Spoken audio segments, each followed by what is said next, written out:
नहीं, बिल्कुल प्रधानमंत्री जी, खुशी हम सब बिहारियों को इस बात की है कि प्रधानमंत्री जी की प्राथमिकता में जिस तरीके से बिहार दिखता है, ये दर्शाता है कि विकसित बिहार बनाने के लक्ष्य को लेकर मेरे प्रधानमंत्री कितने ज्यादा गंभीर हैं। और जब जब प्रधानमंत्री जी बिहार आए हैं, तब तब बिहार को हजारों करोड़ों की सौगात देकर गए हैं। और ये ऐसी सौगात है जो धरातल पर दिखती है। आज हम लोग जहां पर हैं, जिस परिसर में खड़े होकर हम लोग ये चर्चा कर रहे हैं, ये एयरपोर्ट ही लंबे समय से ये मांग बिहारियों की रही थी कि एक वर्ल्ड क्लास एयरपोर्ट पटना को मिलना चाहिए। आज ये भी सपना पूरा हुआ है, तो इसकी ये भी देन मेरे प्रधानमंत्री आदरणीय नरेंद्र मोदी जी की वजह से है। ऐसे में कल उनका आना पुनः विकसित बिहार की नींव को मजबूत करने के उद्देश्य के साथ है।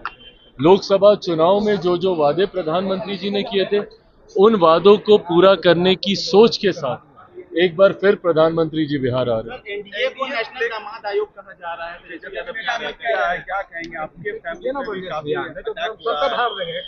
कोई बात नहीं है, मेरी प्राथमिकताएं अलग हैं। कई लोग हैं जो कि चाहते नहीं हैं कि विकास के मुद्दे पर चुनाव लड़ा जाए। कई लोग हैं जो चाहते नहीं हैं कि बिहार की मूलभूत जरूरतों को मुद्दा बनाकर उस पर चुनाव लड़ा जाए। और इसी सोच के साथ वो निरंतरता में आपको अपने लक्ष्य से भटकाना चाहते हैं। कल जब प्रधानमंत्री जी आ रहे हैं, तो पूछे ना प्रधानमंत्री जी से कि भैया आपने ये वादा किया था, ये नहीं हुआ, ये वादा कहा था, ये नहीं हुआ। ये सवाल कीजिए ना, पूछिए कि आपने एयरपोर्ट कहा था नहीं दिया, आपने एक और एम्स कहा था नहीं दिया, ये सवाल कीजिए ना। पर जब आप ये बातें करते हैं, तो आप लक्ष्य से सामने वाले को भटकाने का प्रयास करते हैं। और अगर मेरा जिक्र करें भैया, हम तो किसी को नहीं कह रहे कि कोई बहन भाई आयोग बनना चाहिए। हम तो बिहार फर्स्ट, बिहारी फर्स्ट की हम बात कर रहे हैं।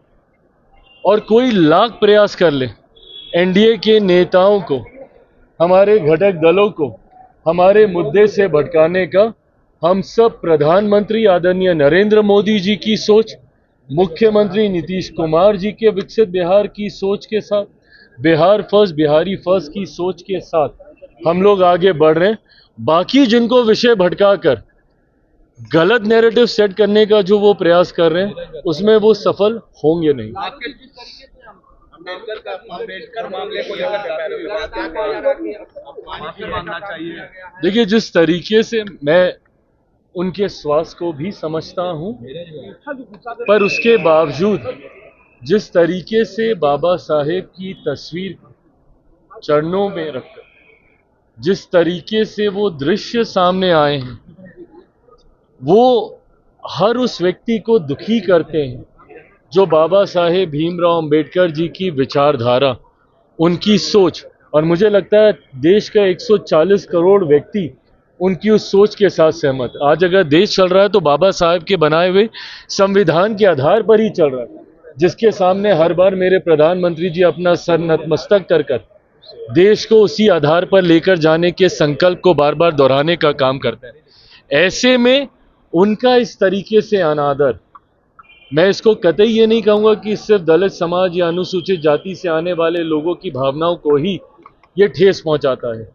ये ना सिर्फ हर बिहारी को ये दृश्य ठेस पहुंचाता है, हर देशवासी को ये दृश्य ठेस पहुंचाता है। और पुनः उस सोच को सोचने के लिए आपको विवश करता है कि क्या यही इन लोगों की सोच है, जहां एक तरफ इस समाज से आने वाले महापुरुषों का आप अपमान करिएगा और फिर उन्हीं को अपना वोट बैंक बनाकर अपनी राजनीतिक रोटी सेकने का प्रयास कीजिएगा। बहरहाल ये सब जनता के सामने है, और मुझे लगता है सही समय पर जनता अपना सही फैसला इन तमाम विषयों को संज्ञान में रखते हुए लेगी।